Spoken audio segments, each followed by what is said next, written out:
What's up, sacred being? I am Priestess Ishtah, and welcome to today's Setting the Tone, where we have discussions, we dive in deep in sharing techniques and tips on how you can expand your own spiritual energy. Today's episode is all about how you can expand your intuition.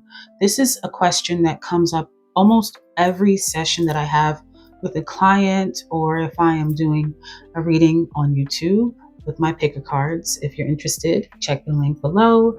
But these readings often lead to people wanting to know more about how they can expand their own intuition. So these techniques I'm going to share with you, I promise you, you have not heard them anywhere else. And if you have, you haven't heard it the way that you're about to hear it here. So stay tuned. So number one technique is going to feel a little counterintuitive for most of you, but stop checking.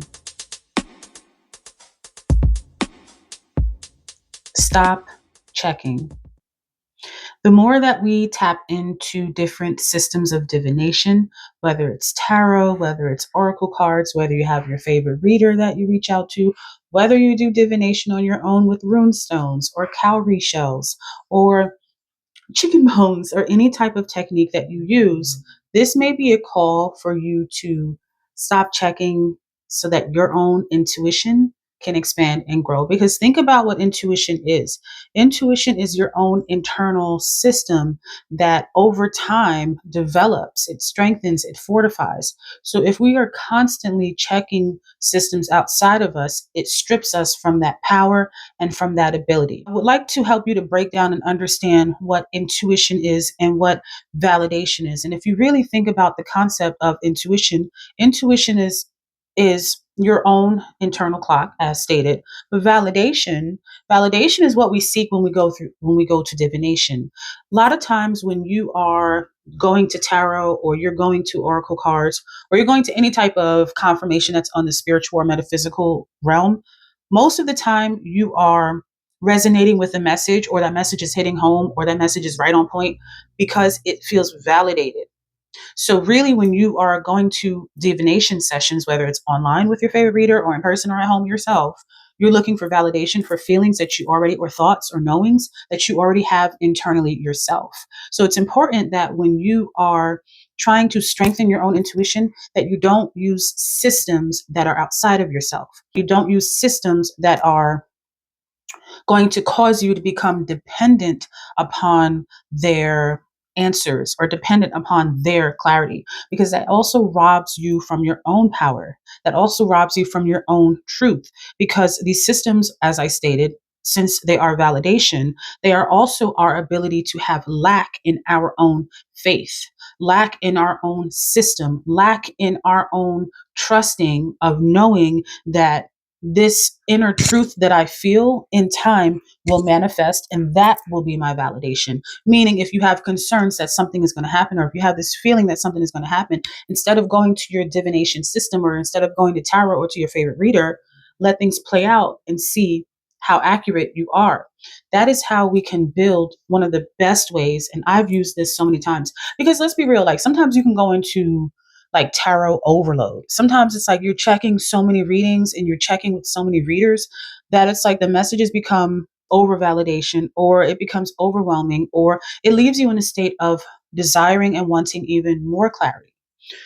And sometimes we just get readings because it feels good to our ego. You know, those readings where, let me boost you up, let me give you a confidence boost. Those good readings. And they're great from time to time. But when we stay there too much, we forget our own strength that we were fine-tuned and wired with naturally. So again, my first tip to you is going to be stop checking the cosmos. Stop checking divination systems. Don't even check your astrology. Don't check your horoscope. Don't check your astrology. Don't see what the planetary alignments are. And you'll start to notice that you are naturally synced to the moon's placement. You are naturally synced to the sun's placement, depending on the astrological season that we are in. You are naturally tuned to the planetary influences. You will feel it naturally. And then let's say you come across an article by chance, you'll be like, oh my goodness, that's why I have been feeling this way. Not that you went to go check that article, because remember, step one, we're not checking anything. We're not checking anything at all anymore, because we want to be able to begin to stand strong on our own intuitive feet. So that would be my first recommendation to those of you who want to strengthen your intuition. Let's go into number two. Number two is going to be a word that many of you have heard before, especially those of you who are in the spiritual world, and that is synchronicities.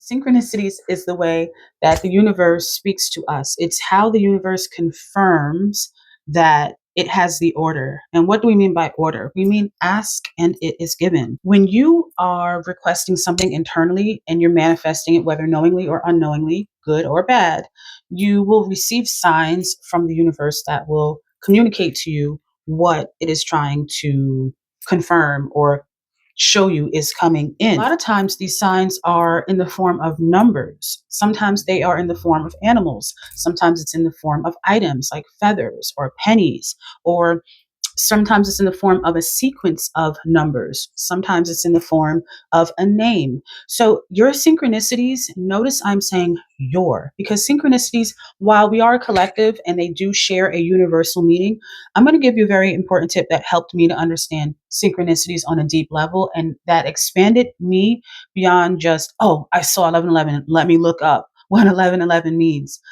When it comes to your intuition and really expanding it and strengthening it and developing it, you want to observe the signs that are coming to you. What are you getting? I named a few just a minute ago. I named animals, I named items, I named numbers, which is most common.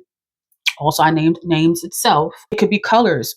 What synchronicities are most appearing in your life right now? And think about it. And some of you are like, oh, I'm not getting no synchronicities. That's okay. That's normal too. Sometimes they are coming in. Sometimes they're more calm and quiet. You don't really have too many synchronicities that's standing out to you. But those of you that do or have experienced synchronicities, and what is a synchronicity? Again, it's just a repeated pattern of something that keeps appearing in your life that is trying to get your attention. And it's not always spiritual or metaphysical. Synchronicity can also be something that is a repeated pattern that comes up in standard processes or workflows within a company or a structure of some sort. So the first thing you want to do is you want to observe the signs. What are the synchronicities that you are receiving? That's number one. And that's a section that you should have in a personal journal or a personal log, a personal spiritual diary that you're carrying around, because every sign means something different. Sometimes your signs are coming from your loved ones in the underworld. Sometimes those signs are coming from the angelic realm. Sometimes those signs are coming from your higher self. Sometimes those signs are coming from your spirit guides. Sometimes those signs are coming because somebody threw some shit on you and you need to be aware of it. Okay. That could be the entity, the negative entity that is on your trail that the person threw on you. So, not to get too deep into that, more so, it's important for you to identify the synchronicities that you receive and when you are receiving them. Second, once you have identified the synchronicities, it's important that you start to develop your own meaning. This is going to be really difficult because most of you, the minute that you see a number, an angel number, which is most common, you want to go online. I know I do. I ain't going to sit here and act like I don't. I know I do. I want to go online. I want to research what that number means. I want to find out the angel meaning, but really, in all truth and honesty, if I want to strengthen my own intuition, which is strengthening the relationship that I have with my higher spirit, I need to understand what these synchronicities mean on their own. And you're probably saying, well, how the hell can I figure that out, Priestess? You got all the answers. How can I figure out what the synchronicity is trying to tell me? What this sign, what this symbol is trying to tell me? You will have to do something that's going to take a little bit of time, and you're going to have to put on your scientist hat and really be patient with the process. Because one of the ways that really helped me to understand synchronicities on their own because I'll be honest, I was getting synchronicities when I was transitioning away from like a job. It was a work environment. It was toxic for me, but I didn't know where I was going. And I was so like in the thick of my work at that time that I didn't have like really my spiritual muscles fully expanded yet and fully tapped in. So I was seeing these numbers and I'm like, oh my gosh, these numbers mean I have 44 days to live. I have only 11. Like, I'm like thinking final destination. This is the final countdown for me. But I started creating a log. I would write down these numbers. I would write down the time of day I saw the numbers. I would write down what I was doing when I saw the number. I would write down how I was feeling when I saw that number. I would write down the thought, and that's the trickiest part, trying to recall the thought that you just had, and because thoughts pass in milliseconds, not even seconds. So I tried to remember the thought that I had during that time that I saw the synchronistic symbol. Sometimes for me, I got a lot of feathers: brown, white, gray feathers, black. And I also got a lot of angel numbers. And each sequence of numbers means something different. One of the other things that will help you to understand synchronicities, for those of you that see a lot of repeating numbers, is to understand numerology. Numerology is a short lesson because it's just 1 through 9. Once you know, or I should say zero, which is the starting point. So there's your first lesson. Zero is just the starting point, but 1 through 9. It's really the void point, I should say, for zero. And once you understand what those numbers mean, you can start to compile meanings together when you start to see repeating numbers like 13, 13, or 11, or 11, or 11, 11, I should say. So again, observe the signs. After you have observed the signs, it's important for you to develop your own meaning, develop your own understanding. And the best way to develop your own meaning, your own understanding of what this synchronicity is trying to tell you, is by tracking and recording, being a scientist, going into your lab of metaphysics, and saying, okay, I was at work, it was 3 o'clock, and I saw a 333, and I was feeling really upset about a project that I had to do, or I was feeling really excited about a project that I just got assigned to do. That might mean something in connection. So it's up to you to investigate and find out what that synchronistic message is trying to tell you. Let's go on to technique number 3. So, technique number 3, I'm going to be totally honest, it's very much so closely related to technique number 2, but not really. Technique number 3 is all about research.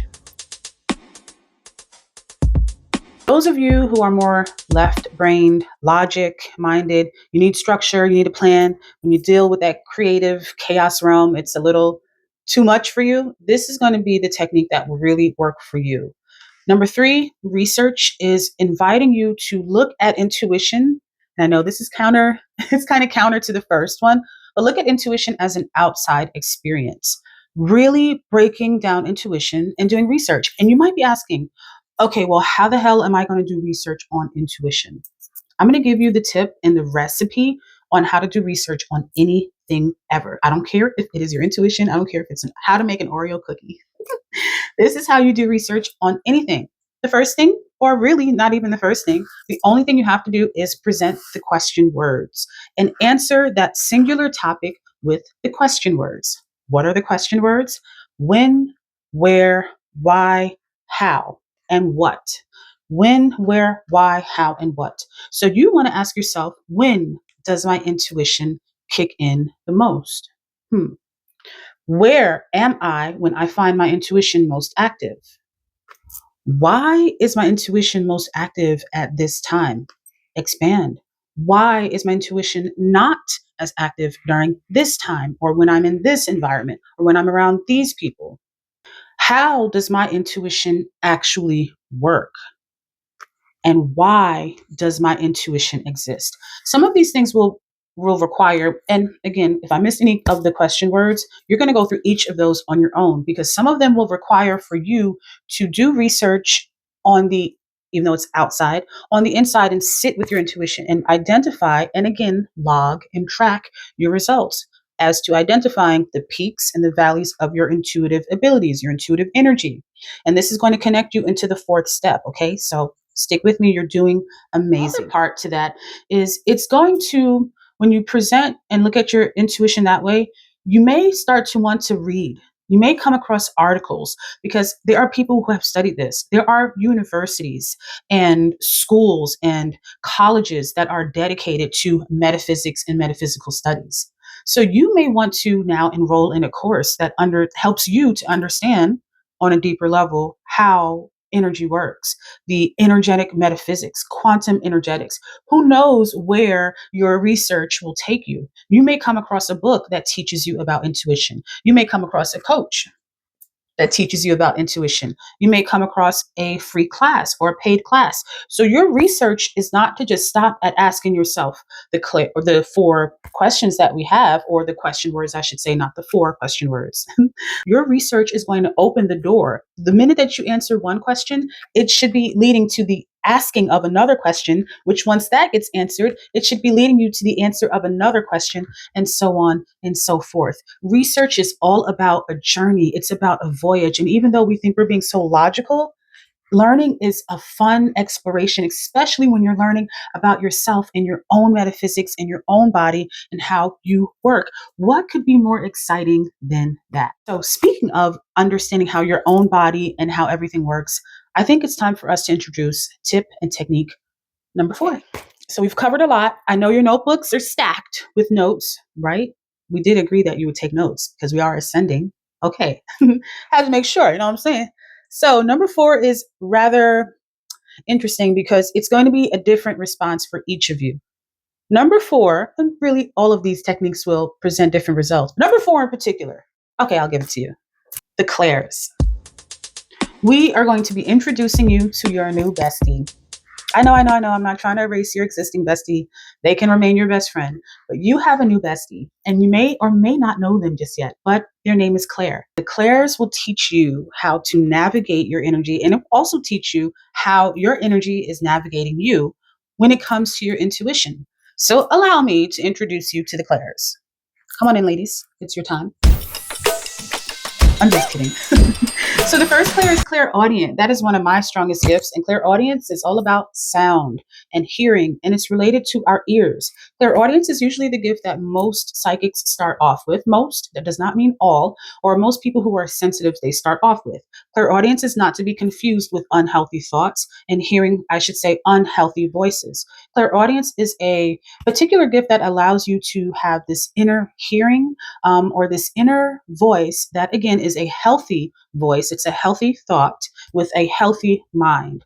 It's very important that any of these clairs and really any of these topics that we discuss when we're looking at metaphysical, that we are approaching this from a healthy mentality and not going too far off on the deep end. It's really easy for us to get lost in the world of magic and metaphysics and to forget that spiritual psychosis is a real thing.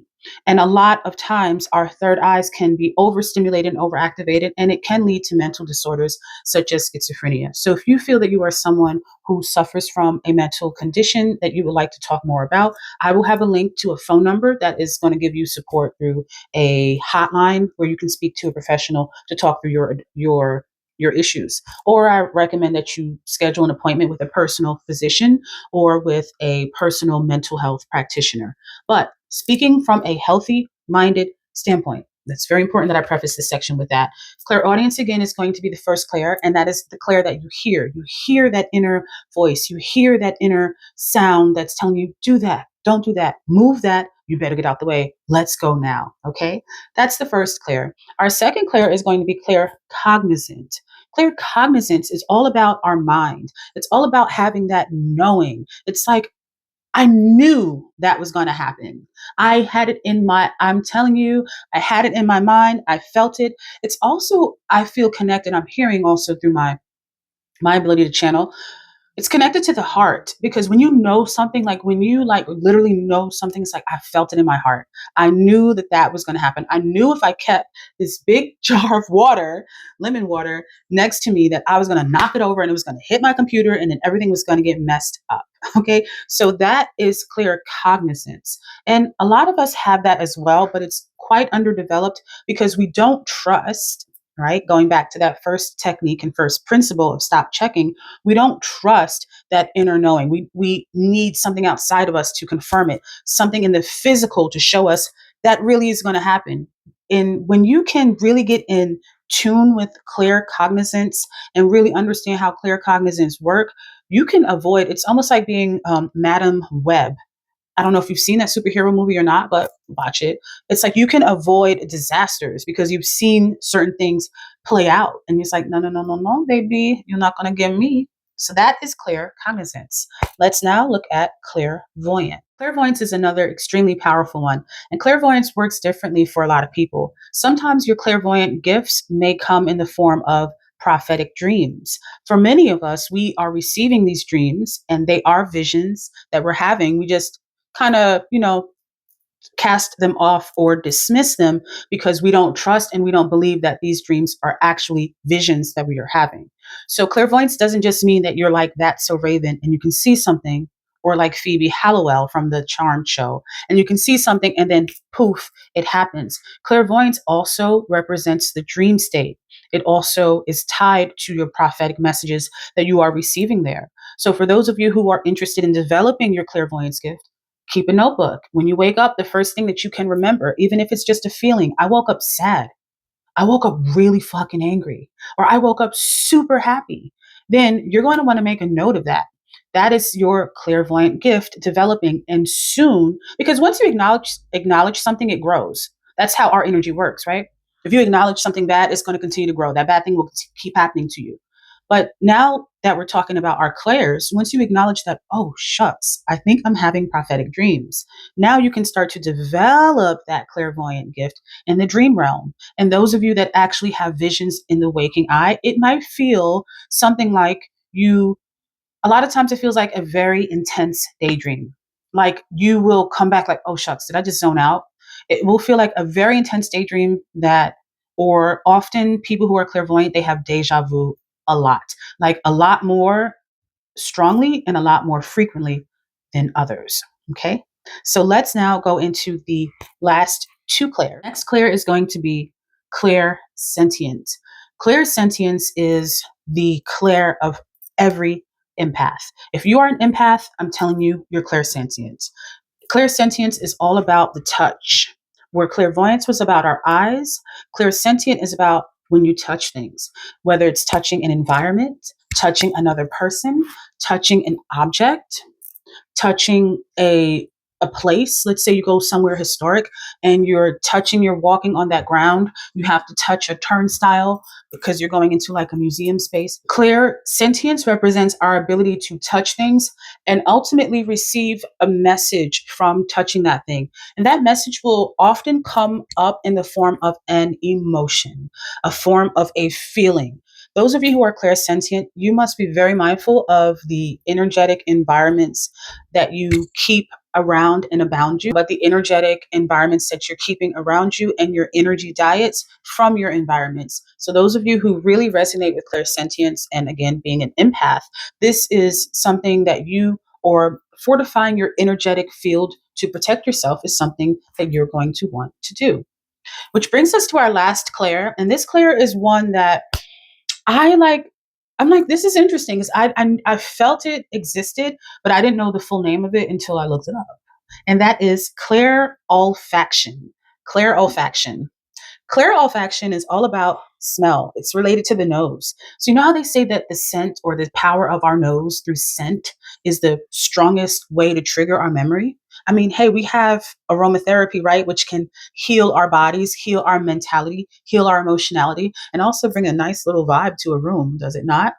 So, clear olfaction is your ability to smell something and to have an intense vision or intense memory. One of the things that I've learned about clear olfaction is there is a very close relation to those of us who are mediums, meaning those of us who can speak to the dead, who can see on the other side, who have contact with the other side. So, for a lot of us, those of us who are mediums, we also have the gift of that message being triggered by clair olfaction, meaning a scent can trigger that. Smelling someone's grandmother's perfume can now bring us into the realm of messages that we can channel for that person's grandparent. So those are the clairs. And believe it or not, that fourth tip is just one technique and one tip.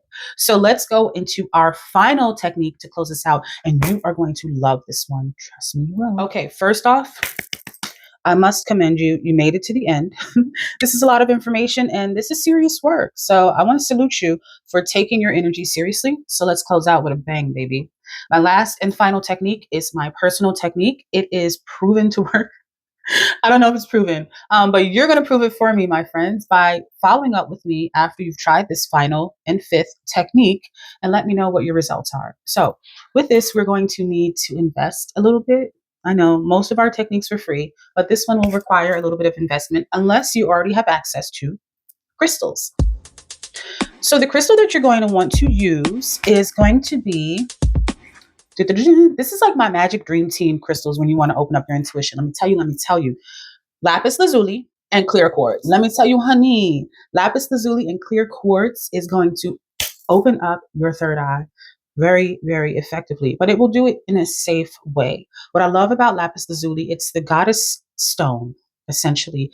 And it is a very ancient stone that was used during ancient Egypt and worn and adorned on the pharaohs and the wives of the pharaohs, but also Aset, the goddess Isis. So how I look at lapis lazuli and my relationship with it when I've spent time, I wear it all the time. I have it on right now. I have a bracelet of lapis lazuli with malachite and some tiger's eye, and I've also got some other protection on we can go on that another time. But it helps you to speak the truth, the inner truth, and it helps to reveal the truth through your third eye sight. When you bring any crystal near clear quartz, it will magnify the power and potential of that crystal. So this is why I recommend that you use lapis lazuli with clear quartz. Could you just use lapis lazuli alone? Absolutely. Could you just use clear quartz? Sure, why not? But lapis lazuli is really going to be your center, and clear quartz is going to be your amplifier. I do want to give a particular warning to those of you who have cancer related diagnosis to stay away from clear quartz or to keep it away from the areas where your tumors may be, because clear quartz is, like I said, it is an amplifier. So it can and it does have the potential to expand the cells, excuse me, keep hitting the mic, but to expand the cells that you have, whether healthy or mutating or working on getting healthy. So I want you to please be mindful of that and if and when you choose to use this technique. But I'm not done. If you're like, oh, that kind of warded me off, you can just use lapis. That's fine with lapis lazuli alone. There's another crystal. There's another stone that y'all don't know about. And I don't know if I should even share it. Okay, I'm gonna share it because I can't be selfish with this information. I need to have other people out there with me that I can geek out with about magical crystal and metaphysical stuff. Okay, this is something that I did, and I don't know what told me to do this technique, but I did it. But first, you're gonna need the crystal. The crystal's name is Moldavite. Moldavite, Moldavite, Moldavite. Moldavite crystal is so powerful. Let me tell you. Let me tell you, so you don't have to wait for nobody else to tell you, baby. Moldavite crystal, it has the potential to really connect you with the astral and celestial realms that are very high up. Like when I say high, like higher celestial realms, not like the realms that are easier to get to, that are more dense or closer to the earth to reach. Moldavite is not for everyone. Moldavite is for the serious spiritual practitioner. Moldavite is for those of you who are really ready to open up your third eye because you've tried everything else and nothing else works. Moldavite is to be respected when you approach it, okay? I want you to remember those warnings. So number one, tip for Moldavite, be careful where you're going to source the Moldavite crystal. It's better to buy from areas in Eastern Europe because that is where the meteorite, Moldavite came onto Earth through a crash that happened from a comet or meteorite, I believe, that crash landed near present day Czech Republic area.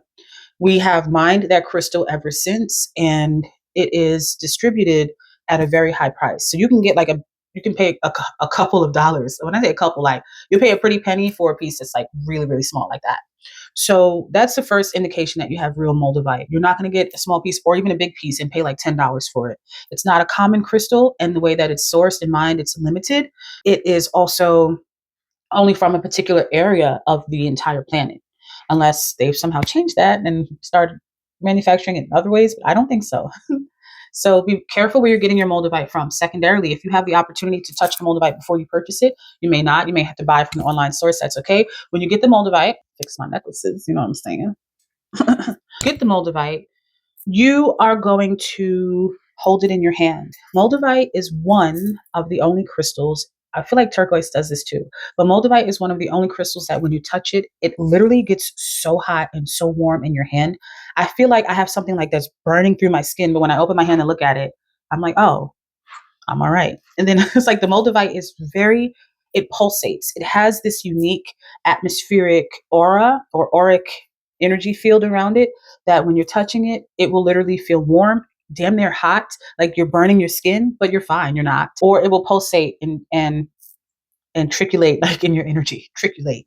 This may not happen for everybody, and that's not like the way to tell if Moldavite is real, but it's one of the ways. I'm an empath and I am clairsentient, so it definitely has worked for me. It may work for those of you who are also empaths. You may feel that. Now, let's get on to the technique. What you're going to do, 2 techniques with Moldavite. The first one is you're going to lay on the floor after you've blessed your crystal, you've aligned your energy to it, you've awakened it. If you don't know how to do that, you should book a free alignment call with me. Or if you want to dive deeper, you should book a one-on-one session where we can discuss in depth your life plan, and your spiritual focus. Because let's be honest, sometimes you need somebody to help you to lay it all out, to give you a second opinion, and to help you feel comfortable and confident in your journey forward. And who better? Is take the crystal and you're going to put it on your third eye and you're going to lay on the ground. Yes, on the ground. So if you have a mat, a blanket, whatever, you can lay on the earth, or you want to lay on the floor, that's fine too. And what you're going to do is lay on the ground and you're going to put your arms out like to the side, like that. You're going to just lay on the ground. You're going to close your eyes and allow the crystal to just pulsate and open you up. As you do, guide your energy and say safely open, safely awaken. You can use your own words, but safely open, safely awaken, and safely activate me. Safely open me, safely awaken me, and safely activate me. I always like to put in the caveat of safety because you don't want your spirit energy to go too fast because, again, you have to be very mindful of playing around with these mental doors. Everything is related. Your third eye is connected to your mental health, the same way your crown chakra is. And that is what Moldavite influences, our third eye and our crown chakra. So be very mindful in protecting yourself and calling forth your angelic protection. Everybody has a dedicated guardian angel for their day. If you want to know who that is, you should look that up by looking up the day of your birth and seeing who is your holy guardian angel born on insert birthday. Year is not necessary, just the birthday. There will be a name attached to that. And for those of you who are not afraid of the shadow realm like myself, you also have a demonic force that is attached to you, that is the polar or the shadow or the opposite side of your angelic presence. Both are assigned to protect and guide you. Don't be afraid just because I said demonic. The demons, there are good and bad, and with angels, they're also good and bad. So I don't know why I went on that little tangent. Maybe somebody needed to know that, or maybe we need to have a future discussion on angels and demons. You let me know if you're interested in that. But the secondary technique with Moldavite is going to be taking the Moldavite crystal and you're going to put it in like a little vial or a little bottle, usually dark colored, like amber, or you know how they have like those blue glass jars, something like that. And you're going to take the crystal, put it in there, and add your favorite oil. I use olive oil. Olive oil is to me, one of the oldest purifying oils, maybe next to palm oil, but olive oil, it comes from Osar, who is Osiris. So that is all relating to like the metaphysics. So it is believed that the oil of olive is from the rebirth of Osiris. Not literally, but symbolically, you kind of get me, maybe literally. But using that oil is one of the strongest purifying oils. They even use it in Catholic churches, olive oils. So get a really good, purified, clean, high quality, high grade olive oil, and you can use that as a base for any crystal oil. This is actually how you make crystal oils. And you can add essential oils, but for this technique, I did not. I just put the crystal in olive oil and I let it sit, and it has sat there ever since. I actually don't use Moldavite separately. I just use Moldavite crystal oil. If you don't want to put the crystal directly on here because it's too intense, so for some of you, you might feel the pulsating in your third eye and it may feel very, very intense. What you're going to want to do is just take the oil, dab it on your third eye. You can put it here as well because this is connected to the channels that lead up to your crown chakra and third eye. You don't have to. You can also put some in the back of your neck. You don't have to, but it may not hurt. Once you do that, you're going to just dab and meditate. You can meditate sitting up, or you can meditate lying down, like I recommended in the like hands out position. Whew, that was a lot. I know. But you made it through. You now have 5 techniques and tips that I'm telling you, I've done them myself. And anytime that you are in an intuitive drought, these techniques are going to reactivate, reawaken, and realiven. We're making up words here now. We're making up words, but they are going to bring back that spark that you need to trusting your intuition. Because really, that's what all of this is. It's about you trusting in your own abilities. So, what are you waiting for, kid? Get on out there and report back in 21 days. I want to know your progress. Which technique worked the best for you? And are there techniques that you're trying that I didn't mention? Like, each one teach one. Come on, help me out too. Like, what are you doing at times when you want to really open up your intuition or reactivate it? I'm curious to know. Thanks so much for being here. Till next episode.